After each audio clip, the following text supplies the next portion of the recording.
Jesus. Amém. Amém, pastor. Obrigada. Se eu infartar, vocês já entenderam por quê, né? Pastor vai sentar na igreja, né? Mas amém. Nós estamos aqui com muita gratidão a Deus por esse momento e também queremos abençoar aqueles que estão nos seus lares nos assistindo.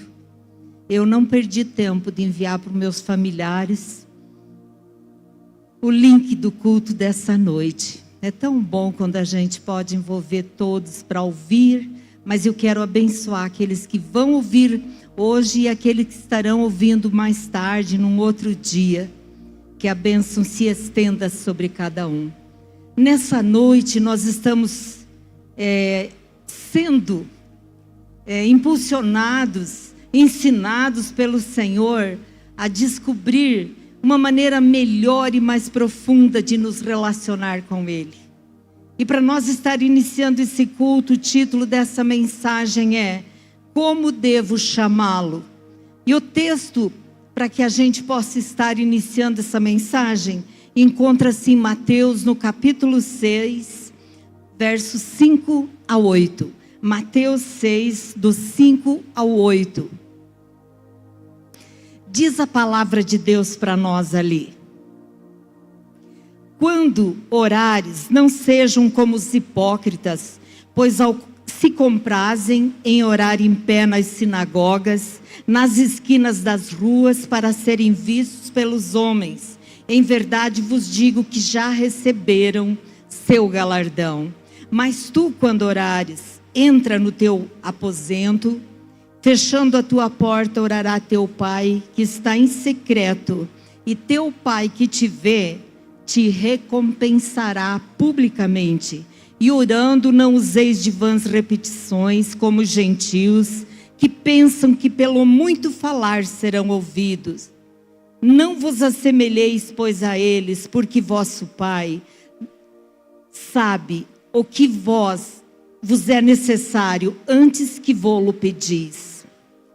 O texto que nós vamos estar introduzindo essa mensagem, ele é muito especial.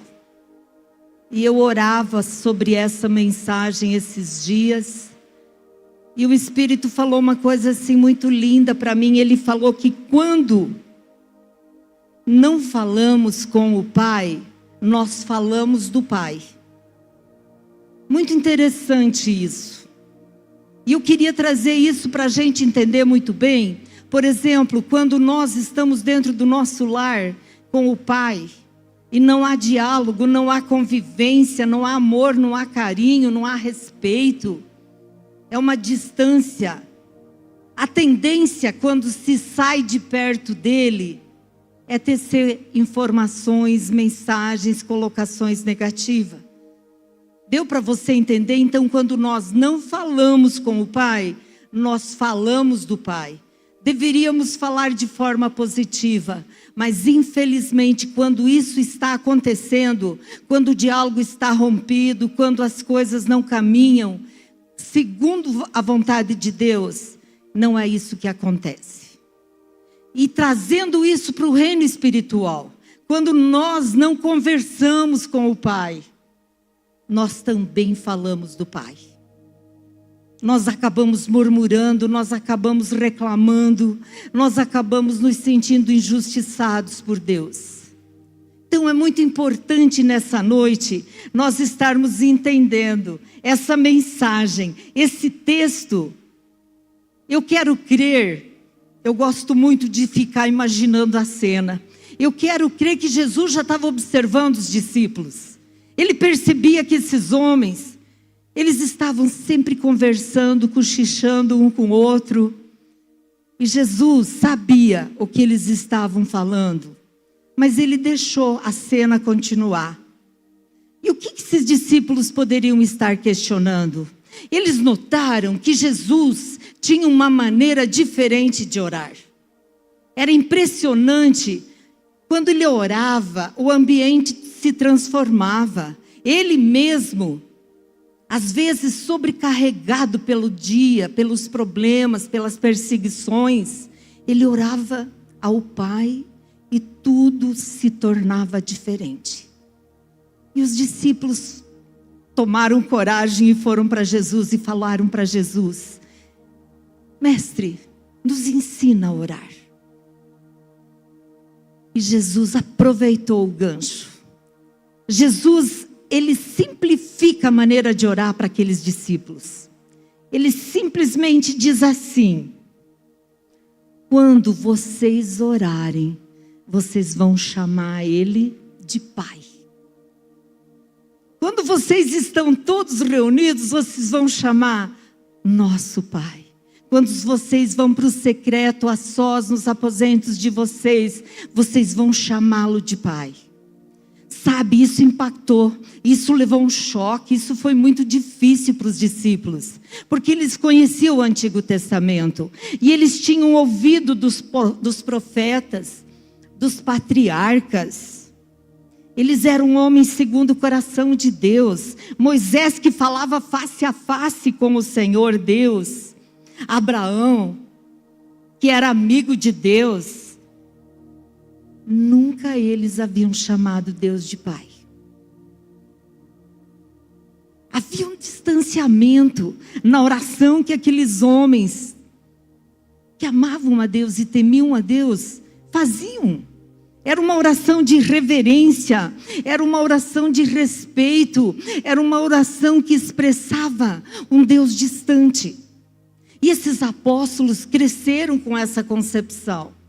Eles estavam acostumados, mas naquele dia Jesus chama eles para perto e diz: o segredo meu quando eu oro, que tudo muda, é porque eu chamo ele de Pai. E vocês devem chamá-lo de Pai. E eles ficaram muito impressionados com isso, porque não era a prática deles. Eles até questionaram: mas agora você diz para nós chamá-lo de Pai? E eles deveriam fazer isso, mesmo que eles estivessem chocados ali. Jesus foi ensinando, Jesus foi discorrendo e ensinando para eles, deixando claro que era muito importante as orações deles, como é importante as nossas orações. Mas é muito interessante, porque a oração que nós nos acessamos ao Pai, chamando Ele de Pai, tem diferença daquela que nós não chamamos de Pai. Nós vamos estar aprendendo isso hoje à noite. Mas antes de eu estar trazendo exemplos bíblicos, eu quero que a gente leia em Apocalipse capítulo 8. Nós vamos estar lendo os versículos que nos revelam o valor da oração. Apocalipse capítulo 8, verso 1 diz assim: e havendo aberto o 7º selo, fez-se silêncio no céu quase por meia hora. E viu os 7 anjos que estavam diante de Deus, e foram-lhes dados 7 trombetas. Porém veio um outro anjo e pôs-se junto ao altar, tendo um incensário de ouro, e foi-lhe dado muito incenso, para opor com as orações de todos os santos. Fala comigo: de todos os santos. Sobre o altar de ouro que estava diante do trono. Vocês notaram que nós colocamos uma cadeira. É uma forma muito singela e simples, para que a gente entenda que nós temos acesso a esse trono, aonde o Pai se encontra. E diz o texto, no verso 4, e a fumaça do incenso subiu com as orações dos santos, desde a mão do anjo até diante de Deus. E o anjo tomou o incensário e o encheu de fogo do altar, e o lançou sobre a terra, e houve depois vozes, trovões, relâmpagos e terremotos. Que momento precioso, que momento lindo. A partir de hoje eu quero crer que o impacto no nosso coração, em saber que as nossas orações têm um destaque, têm um valor, têm uma importância tão grande. Ali estavam 7 anjos, 7 trombetas, naquela adoração profunda, mas um chega e ele leva algo muito valioso: as nossas orações. Que tremendo isso, que precioso isso, que cena gloriosa, que precisa mexer com o nosso coração. As nossas orações, elas realmente têm uma beleza muito grande. Eu quero dizer mais, as nossas orações, quando elas estão no trono, porque todo o incenso, o incensário estava cheio, e ele tem o bom perfume. Quando você, quando eu, quando nós decidimos chamá-lo de Pai, adorá-lo na grandeza de quem Ele é, e derramar nosso coração, nós perfumamos o altar de Deus. É uma honra, é um privilégio tão grande, que a gente possa mudar esse conceito em nossos corações. Agora vem uma pergunta: os santos, aqui tem uma barreira muito grande ainda, que cega o coração do povo de Deus. Quem são os santos? Houve, infelizmente, algumas colocações que santo era aquele que já morreu, as orações deles que eram sábias e profundas. A Bíblia não tem respaldo para isso. Mas, pelo contrário, em Efésios 1:1, a Bíblia revela algo muito precioso para nós. Efésios 1 diz assim: Paulo, apóstolo de Cristo Jesus, por vontade de Deus, aos santos que vivem em Éfeso. Aqui ele está falando: e fiéis em Cristo Jesus, graça a vós outros e paz da parte de Deus, nosso Pai. Queria que nessa noite ficasse muito claro para nós. Eu e você temos esse título de santos. Eu e você somos aqueles que enchem a taça que tem o perfume do incensário e é apresentado ao Pai. Quantas vezes nós estamos, às vezes, assim, inseguros, achando que nós não somos dignos, que nós não podemos, que não é a nossa função, que alguém é mais santo. É uma armadilha, é um engano, e eu quero dizer para você nessa noite, já está caindo por terra. Você que está aqui, o impacto da glória do Senhor, o agir do Espírito Santo já está te convencendo disso. Não há por que nós nos comportarmos como aqueles que têm essa preocupação. Eu queria dizer para você, como a palavra revelou ao meu coração, ela vai automaticamente revelar. Ela tem poder, ela é espada de dois gumes. E eu quero que você preste atenção numa revelação que eu quero trazer aqui. Na palavra de Deus diz assim, que o primeiro filho de Adão foi Caim. Mas a bênção esteve sobre o segundo, que era Abel. O primeiro filho de Abraão foi Ismael. Porém a bênção foi sobre o segundo, chamado Isaque. O primeiro filho de Isaque, que nasceu, eles eram gêmeos. Mas o filho abençoado foi o segundo, que foi Jacó. O primeiro filho de José foi Manassés. Mas o abençoado foi o segundo, que foi Efraim. E nessa manhã eu estava orando, e o Senhor também me lembrou. Lázaro dentro do túmulo. Jesus vem e tira ele do túmulo, vem para fora, e Jesus dá para ele uma nova vida. Por que eu estou trazendo isso?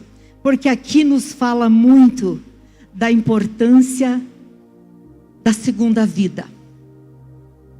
E a palavra de Deus vai falar para nós lá em João, no capítulo 3. Rapidamente nós vamos acompanhar a leitura da palavra para que ela nos ensine. João 3, do 1 ao 9. A palavra de Deus vai dizer para nós que havia entre os fariseus um homem chamado Nicodemos, príncipe dos judeus. E esse foi ter a noite com Jesus e disse-lhe: Rabi, sabemos que és mestre vindo de Deus, porque ninguém pode fazer os sinais que tu fazes se Deus não estiver com ele. Jesus respondeu e disse-lhe: na verdade, te digo que aquele que não nascer de novo, não pode ver o reino de Deus. Disse-lhe Nicodemos: como pode um homem nascer sendo velho? Pode porventura tornar a entrar no ventre de sua mãe? Jesus respondeu: na verdade te digo, que aquele que não nascer da água e do Espírito não pode entrar no reino de Deus. O que é nascido da carne é carne, o que é nascido do Espírito é Espírito. E não te maravilhes de ter dito: necessário vos é nascer de novo. E ele vai mais um ensinamento que ele passa para Nicodemos, e ele diz: o vento sopra aonde quer, tu ouves a voz, mas não sabes de onde vem nem para onde vai. Assim é todo aquele que é nascido do Espírito. E Nicodemos respondeu e disse-lhe: como pode ser isso? Eu fico imaginando a cena. Jesus estava lá sentado e Nicodemos vem. Nicodemos vem todo paramentado, vestido como um líder dos judeus, trazendo uma bagagem de conhecimento, de ensino, e ansioso para receber de Jesus alguns ensinamentos para que ele também pudesse reproduzir os sinais e maravilhas que estavam acontecendo. Nicodemos não negava isso. Nicodemos percebia isso. Mas eu quero crer que ele veio ali com esse interesse. E é interessante. Jesus poderia ter dado N resposta para Nicodemos. Jesus poderia até ter enchido ele de elogios, dizendo como: tu és autoridade, tu és um homem, príncipe dos judeus, e veio até a mim, é maravilhoso demais, isso, tal e tal e tal. Não. Jesus é certeiro. Jesus simplesmente olha o coração de Nicodemos. E ele fala claramente para Nicodemos: Nicodemos, as intenções são boas, mas te falta uma coisa: nascer de novo.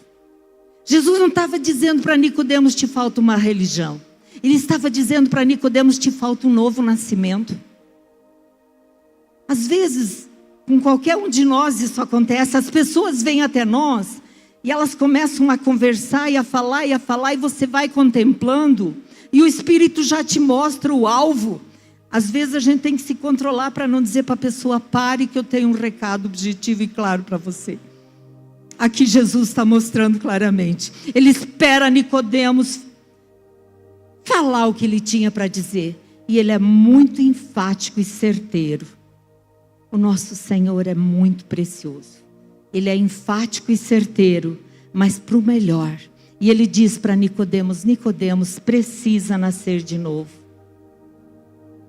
E a gente sabe, ali Nicodemos ficou em crise. Qualquer criança sabe: o que nasce de uma vaca é um bezerro, o que nasce de um ovo de galinha é um pintinho. O bebê que nasce do ventre de uma mulher é um ser humano. Mas tem que haver um segundo acontecimento. É nascer de novo no Espírito e na água. E quando ele diz ali que o vento vem e vai, nós não sabemos de onde ele vem, para onde ele vai, mas nós sentimos o mover dele, porque quando nós nascemos de novo, algo tremendo e glorioso acontece. Nós deitamos às vezes com pensamentos, com posturas, com pecados dentro de nós. Acordamos no outro dia e alguma coisa nova aconteceu. Há uma mudança gloriosa dentro de nós. Obra gloriosa do Espírito Santo. E esse acontecimento é agradável demais aos olhos do Senhor. Esse acontecimento é algo que precisa ser buscado profundamente pelo povo de Deus. Eu admirei quando o Espírito me disse: se Jesus não ressuscitasse Lázaro, ele não teria experimentado o novo nascimento. O texto relata que Lázaro morre depois. Mas ele precisou passar simbolicamente por essa experiência. Eu e você não podemos ser diferentes. Se você não tem convicção do teu novo nascimento, hoje é o dia. Hoje é o dia de pedir para Ele: me dê o novo nascimento. É Ele que opera em nós através do Espírito o novo nascimento, mas nós precisamos reconhecer que nós precisamos disso. Aceitamos a Jesus como Senhor e Salvador. Os nossos pecados, eles são justificados. Mas o novo nascimento vai regenerar a nossa vida. Vai dar um acesso ao Pai. A nossa oração será diferente, porque o novo nascimento me deu a autoridade de chamar de Pai. E nós precisamos, como igreja de Jesus Cristo, nos apossar depressa de tudo que é oferecido pela igreja, pelo povo de Deus, e sermos curados dessas barreiras, dessas muralhas, com a figura paterna terrena. Quantas vezes a dificuldade de nós orarmos e chamarmos de Pai reside nesse relacionamento doentio. E eu pergunto para você hoje, você tem que se responder para você mesmo: a culpa é de quem? Deus é culpado disso? Não. Ele se preocupou tanto em nos curar. Está aí dia a dia levantando vidas, vasos, pessoas, trabalhos para nós sermos curados, para que a gente possa chegar na presença dEle e chamá-lo de Pai. As nossas orações precisam ter esse peso. Tem uma experiência em 1 Pedro descrita para nós. 1 Pedro capítulo 2, verso 5. A palavra diz ali para nós: vocês também estão sendo utilizados como pedras vivas na edificação da casa espiritual, para serem sacerdócio santo, oferecendo sacrifícios espirituais aceitáveis por meio de Jesus Cristo. Nós somos sacerdócio que oferecemos sacrifícios vivos, e nós nos tornamos sacerdotes reais. E quando nós o adoramos e declaramos as virtudes deles, nós estamos exercitando a nossa postura de sacerdotes real. Quando ele ensina a orar o Pai Nosso, ele diz: acesse ele quebrantando o coração dele, chama ele de Pai. E seja inteligente na tua oração. Descreve quem Ele é. Isso é adoração.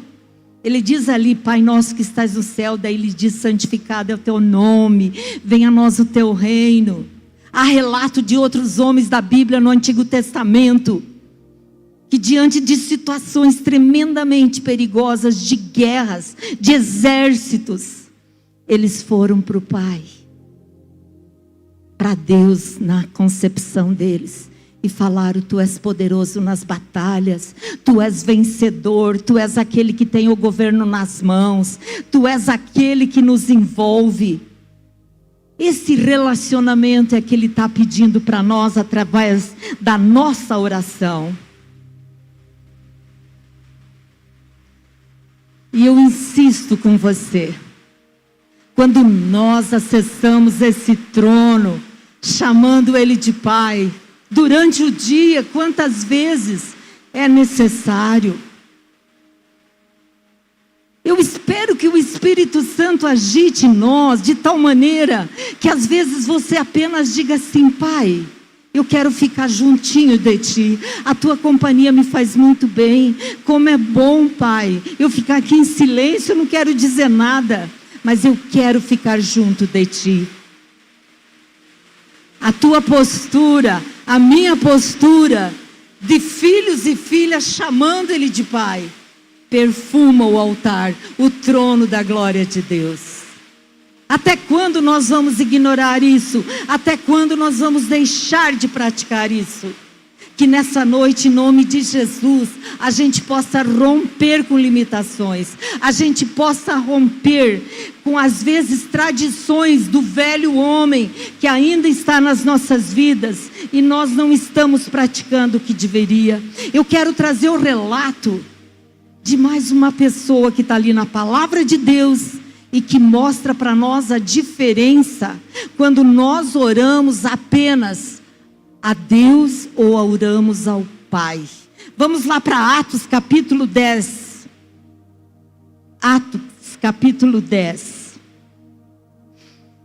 Nós vamos estar ouvindo nesse texto o relato de Cornélio. Cornélio, a palavra descreve um homem com muitos aditivos, muitas qualidades. Atos capítulo 10, verso 1. Havia em Cesareia um homem chamado Cornélio, centurião do regimento conhecido como italiano. Ele e toda a família eram piedosos, tementes a Deus e davam muitas esmolas. Tinham um coração generoso e oravam continuamente a Deus. Certo dia, por volta de 3 horas da tarde, ele teve uma visão. Viu claramente o anjo de Deus que se aproximava dele e dizia: Cornélio. Atemorizado, Cornélio olhou para ele e perguntou: que é, Senhor? E o anjo respondeu: suas orações, esmolas, subiram como oferta. O que está escrito no texto? Como oferta o quê? Ofertas memoriais. É um detalhe que às vezes a gente lê e dá uma impressão assim, normal, mas não é normal. Estava lá diante do Senhor, mas não era algo diferente que impactava o coração. E ali o anjo diz, como memorial diante de Deus. Mas ele diz agora, manda um homem, ou alguns homens a Jope para trazerem um certo Simeão, também conhecido como Pedro. Esse está hospedado na casa de Simão, o curtidor de couro que fica perto do mar. Depois que o anjo lhe falou e se foi, Cornélio chama 2 dos seus servos e um soldado piedoso e dentre os seus auxiliares, e contando-lhes tudo o que tinha acontecido, enviou-os a Jope. E os estudiosos dizem que a distância da casa de Cornélio até Jope levavam 2 dias. Então era 2 dias para ir, 2 dias para voltar. Mas eles foram. Mas enquanto isso, o que chama a nossa atenção é a postura de Cornélio. Cornélio, ele acolhe aquele anjo e ele acolhe o pedido que o anjo faz para ele. Cornélio começa a gerar uma expectativa no coração dele. E diz a palavra que ele reuniu família, parentes, amigos. E nesses 4 dias até a chegada de Pedro, essa expectativa no coração só foi aumentando. Eu queria que a gente aprendesse com isso. Quantas vezes Deus já enviou anjos na nossa casa? Quantas vezes Deus já enviou anjo na tua vida? Aquela pessoa, o pastor acabou de dizer que ele enviou anjo para 270 pessoas, né, pastor? Talvez foram umas 500, só 270 abriu o coração, gerou expectativa. Quando eu e você temos expectativa no coração, milagres acontecem. A palavra vai nos mostrar ali que quando Pedro chega, por que Pedro veio? Porque eu e você temos um pai que ama profundamente os seus filhos. Enquanto ele estava amando a família de Cornélio, amando Cornélio mesmo que ele não tivesse o entendimento de um novo nascimento, ele prepara Pedro lá onde Pedro estava, para que ele pudesse estar na casa de Cornélio. Então o anjo que já te visitou, o que te visita de quando em vez, lembre disso, ninguém é por acaso. Tem sempre um ligar de Deus em tudo isso. E diz a palavra que a expectativa no coração de Cornélio e daquelas pessoas era tanta, que Pedro chega, ele simplesmente conta tudo para Pedro, como que tinha sido a experiência dele com o anjo. E ele derrubou títulos, ele era um homem que podia dizer: eu dou ofertas, eu oferto, eu ajudo os pobres, eu oro diariamente, eu sou piedoso, generoso. Quanta gente a gente ouve dizer assim: olha, mas eu tinha uma avó, um avô, um tio que era generoso, piedoso. se não nascer de novo. Jesus foi muito claro. Se não nascer de novo, não pode ver o reino de Deus. Não poderá ver o Senhor Jesus face a face. Ele amava a família de Cornélio, mas ele sabia que faltava alguma coisa para que fosse completo ali. E Pedro vem e prega. E diz a palavra que Pedro começa a pregar. E é impressionante porque diz que lá da última cadeira, o Espírito começa a acontecer, se mover, as pessoas começaram a ser cheias. Por que aconteceu isso? Porque havia uma expectativa no coração daquelas pessoas. Eu e você nunca devemos vir à casa do Senhor sem expectativa. Quantas vezes, pelo fato que as pessoas aqui na frente que cuidam do andamento do culto, ou as pessoas que pregam são as mesmas, e a gente mata a expectativa no nosso coração. A gente tem sensação, eu já sei o que vai acontecer. E a gente acaba perdendo, não tem expectativa nenhuma. E nós não podemos viver o sobrenatural, aquele mover do Espírito Santo que nós não sabemos de onde vem, para onde vai, mas Ele quer visitar a gente. Eu queria muito nessa noite que nós mudemos a nossa postura. Não vá para a célula sem expectativa, não venha para a torre sem expectativa, não ore sem expectativa, não leia a palavra sem expectativa. Lembre, a expectativa leva ao milagre. A expectativa permite o mover sobrenatural do Espírito Santo em nós. Para mim, o novo nascimento gera em nós alegria, constância.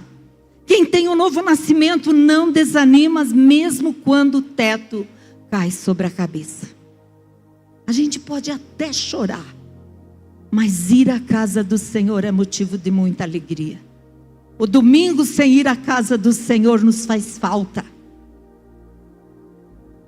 Eu fico pensando aonde nós estamos errando, que muitos já não têm mais prazer de ir à casa do Senhor. Será que estamos falando muito pouco do novo nascimento? Mas eu queria dizer hoje à noite, você está descobrindo um acesso através da tua vida, através da mudança de postura, para que a gente acesse o coração do Pai, adorando a Ele e nos colocando diante dEle, intercedendo. Olha que lindo, o intercessor. O intercessor não é só o que está no ministério, gente. O intercessor não é só aquele que tem o título de intercessor. Você que tem uma família, precisa ser intercessor. Você não pode mais deixar a tua família descoberta.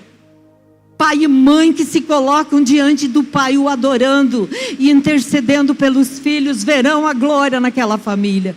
Terão uma família aninhada no colo do Pai, protegida por Ele, servindo a Ele aonde os filhos forem.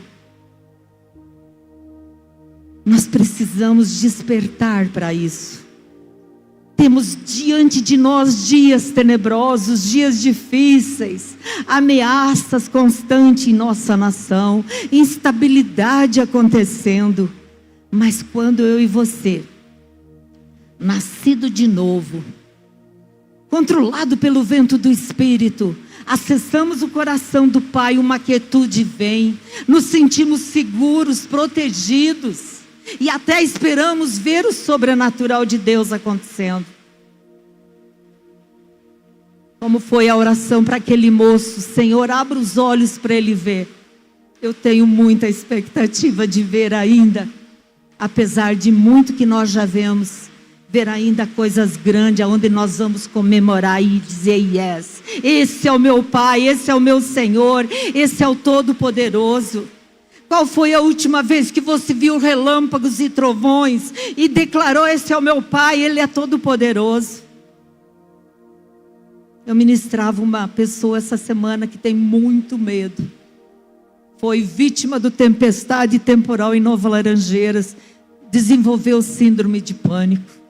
Eu falava para ela, a Bíblia diz que a voz de Deus é de trovão, relâmpagos. Você pode ver realmente como a professora ensinou o aluno ali, a criança. Cada relâmpago é uma foto de Jesus para você, não tenha medo. E a criança saiu andando e pulando de alegria. contando para a mãe: mãe, viu quantas fotos Jesus bateu de mim? Daí ela falou: meu Deus, como a gente pega as coisas negativas. Falei: é isso mesmo. O novo nascimento gera na nossa memória, na nossa mente, caminhos neurais que nos levam a ver a vida de outra maneira. Eu queria muito que a gente tivesse a alegria do novo nascimento sempre. Um dia sim, outro também. E aqui nesse discurso de Jesus, nessa orientação de Jesus com os discípulos,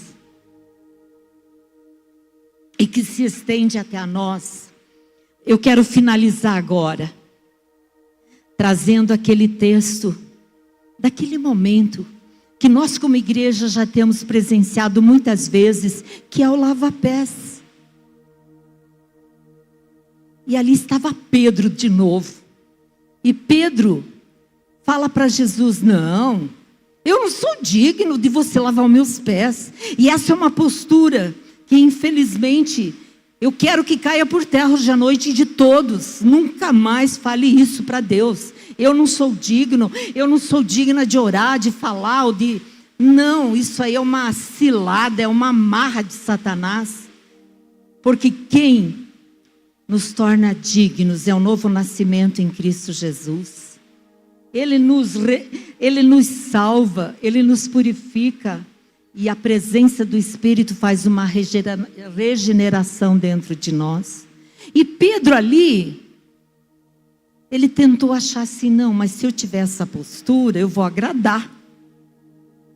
Pelo contrário, Jesus disse: Pedro, por favor, entenda uma coisa pela última vez: se eu não lavar os teus pés, você não tem parte comigo. E quando eu orava, eu vi uma cena assim, Jesus tomando nós pela mão para lavar nossos pés. E eu lembrei de uma explicação que eu ouvi sobre esse texto, dizendo assim: é como a gente, quando a gente toma banho, está se arrumando, o horário para ir para a igreja já está na estica. Está lá penteando o cabelo, passando um perfume, e de repente você tem o cachorrinho de estimação, o portão ficou aberto, a porta ficou aberta e ele escapa. E ele quer ir para a rua e vai. Você está descalço e você sai disparada para não deixar ele morrer atropelado. Você vai e pega o cachorro, traz para dentro. Mas daí você vai ver, você não calçou nada e o teu pé está sujo. Aí você não vai tomar banho de novo, você não vai trocar de roupa, você apenas limpa aquela sujeira. Ele diz que nós não devemos pecar. Mas se acontecer, nós precisamos correr e dizer: Jesus, me toma pela mão e lava meus pés, aqui eu me sujei. Sabe, muitas às vezes a pessoa diz: eu não sou digno, porque ela está nessa situação, amarrada, presa, com culpa, com condenação de pecado. Pecado confessado, gente, é pecado perdoado. Fala comigo: pecado confessado é pecado perdoado. E pecado perdoado é esquecido, diz a palavra pelo Senhor. Ele lança no mar de esquecimento. Mas deu para você entender a nossa falta de intimidade com detalhes mínimos. Aqueles discípulos não ficaram chocados com essa orientação de Jesus por acaso. Jesus está dizendo: simplifique o teu viver, simplifique a tua vida de intimidade, de oração, chama Ele de Pai. O Pai, quando olha para mim e para você, Ele nos vê através das vestes brancas que Jesus deu. E Ele nos vê perfeitos, santos e agradáveis. Se o Senhor Jesus é o teu Salvador e Senhor, você já declarou e decidiu pelo novo nascimento. Essa é uma realidade tua e minha. E nessa noite é isso que nós vamos fazer. Eu quero convidar você nesse momento, ministério de louvor.